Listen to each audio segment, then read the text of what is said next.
ഒരുപാട് പ്രിപ്പയർഡ് ഒന്നുമല്ല.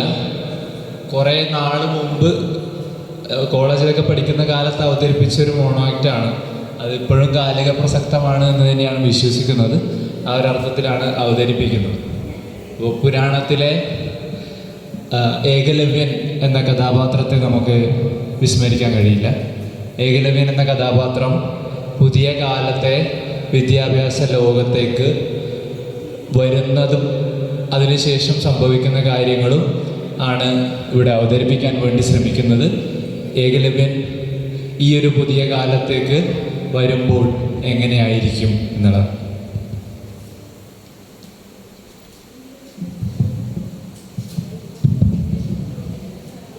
ആരംഭിക്കുന്നു. ഗുരു, അങ്ങെവിടെയാണ് ഗുരു? അങ്ങയെ തേടി ഞാൻ 100 വർഷം അലഞ്ഞു. അങ്ങയുടെ കാട്ടുകിടാത്തനായ ശിഷ്യൻ ഏകലവ്യൻ, വിരലറ്റവൻ.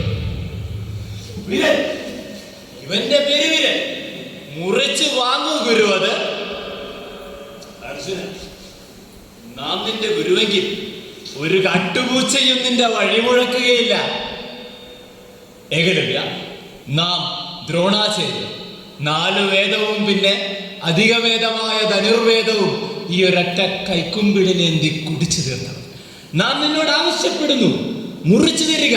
നിന്റെ വലതു കൈയിലെ പെരുവിരൽ ഗുരുദക്ഷിണയായി മുറിച്ചു തരിക. വിദ്യ നേടിയ കാട്ടാളന്റെ വിരുതറുത്ത ഗുരുധർമ്മം ഇന്നെവിടെ എത്തിയിരിക്കുന്നു എന്നെനിക്കറിയണം. ഇന്നെവിടെ എത്തിയിരിക്കുന്നു എന്നെനിക്കറിയണം. വന്നാലും മകനെ, വന്നാലും നിനക്കേത് വിദ്യ വേണം? ബ്രഹ്മാണ്ടത്തെ അളന്നു തിട്ടപ്പെടുന്ന മായാവിഭ്രമ വിദ്യ വേണം. ആ മായാവിഭ്രമ വിദ്യ ഏത് വിദ്യ വേണമെങ്കിലും തരാം. പക്ഷേ നാടിന് മഹാഭാരതമല്ല മകനെ, സ്വാശ്രയമല്ല മകനെ, സ്വാശ്രയം. ഏകലവ്യ, നിർത്ത് നിന്റെ പ്രഭാഷണം. എന്നെ നോക്ക്. പലരും ചേർന്ന് പകുത്തില്ലാതാക്കിയ എന്നെ നോക്ക്. ആരാണ്? ദുശാസനന്റെ ഉരുക്കു കയ്യിലകപ്പെട്ട പാഞ്ചാലിയോ? അല്ല, പാഞ്ചാലിയല്ല.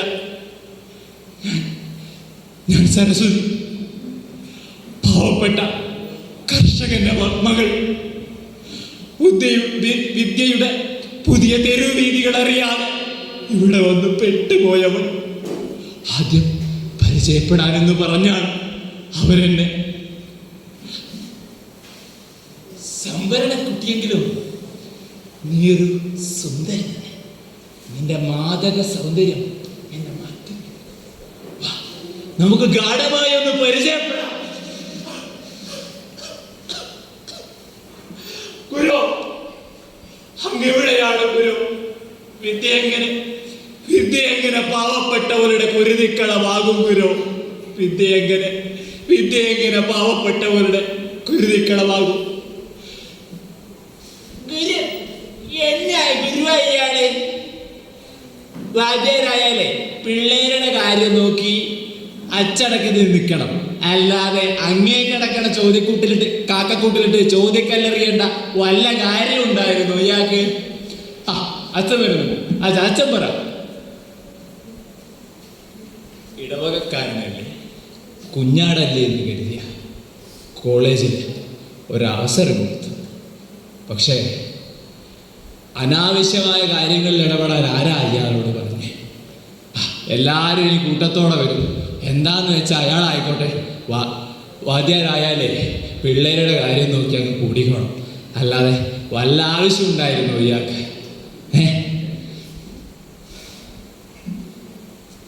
അപ്പാച്ചോ, കൂടുതലൊന്നും നോക്കാനില്ല. പുകഞ്ഞ കൊള്ളി പുറത്ത്. അപ്പൊ പിന്നെ മാഷേ, പഴയ കണക്കുകൾ ഓരോന്നായിട്ട് അങ്ങ് തീർക്കല്ലേ. നീട്ടാക്കൈ.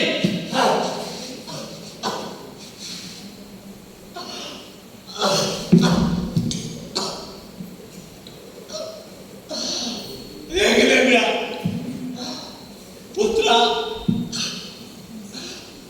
നീ തിരിച്ചു പോവുക. നീ തേടുന്ന ഗുരു ഈ ലോകത്തില്ല മകനെ. നീ തിരിച്ചു പോവുക, നീ തിരിച്ചു പോവുക. നിനക്കത് മതി. കരയാത്ത, ചിരിക്കാത്ത, അകലങ്ങളിലെ കമ്പു തൊടുക്കാത്ത ആ മൺപ്രതിമ മതി, ആ മൺപ്രതിമ മതി. നിങ്ങളുടെ ഗുരുസ്ഥാനത്തും